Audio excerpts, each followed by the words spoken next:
Well, look who's here now. Carine Hajjar from the Boston Globe. Carine, welcome back. Good to see you again. Good to see you. You just wrote a new piece about Trump's first 2 weeks in the White House. I read it. What was the most surprising move that he's made so far to you? Well, the surprises seem to pile up every day, but I think big picture, he's doing what he promised, honing in on DEI, honing in on immigration.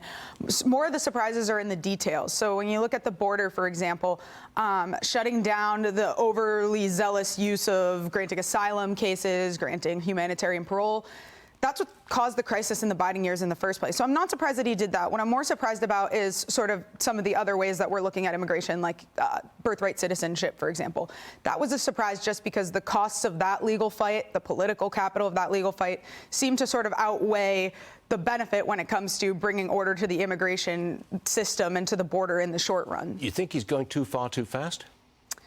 It depends on what. I think Americans wanted somebody who was going to be decisive, somebody who was going to speak to the press day of, talk about exactly what's on their minds.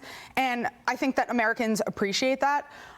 Some of the details, I think we're going to run into big questions, like what does the legal fight over birthright citizenship look like, for example? What are going to be the legal challenges to bringing much-needed reform to the Department of Education? So it's all about the details. What surprised me most in his performance in the last 2 weeks is his ability to command the room and be entertaining in public for hours on end. Did you see him yesterday afternoon when he was signing that bill that into law that men are not going to be in women's sports? Did you see that?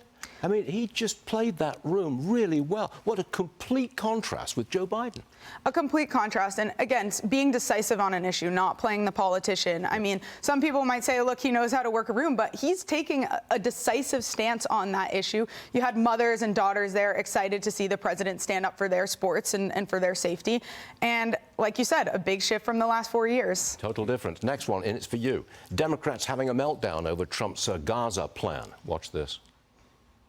It's the wackiest idea, hard to say, he's ever come up with. He thinks that the coastline of Gaza is going to be great for some new hotel. It's preposterous and it's illegal. American imperialism at its roots. The ethnic cleansing of Palestinians. Throwing a match on an already very volatile region.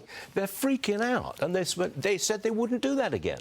It's like the Pavlovian instinct to resist anything Trump says. And look, this is a missed political opportunity for Democrats because some of the president's proposals on Gaza raise more questions than they necessarily answer. They could have been reasonable and said, okay, what's this going to look like? What are the partner countries? Are they willing to cooperate? Are we sending U.S. troops, which Secretary of State Rubio said we are not. But there are a lot of questions that this proposal brings up. And instead of being competent politicians, they are losing their minds and having these sort of hysterical reactions that alienated them from Americans in the first place. All over again. Carine Hajjar, thank you very much indeed. We'll see you again soon. Thank you.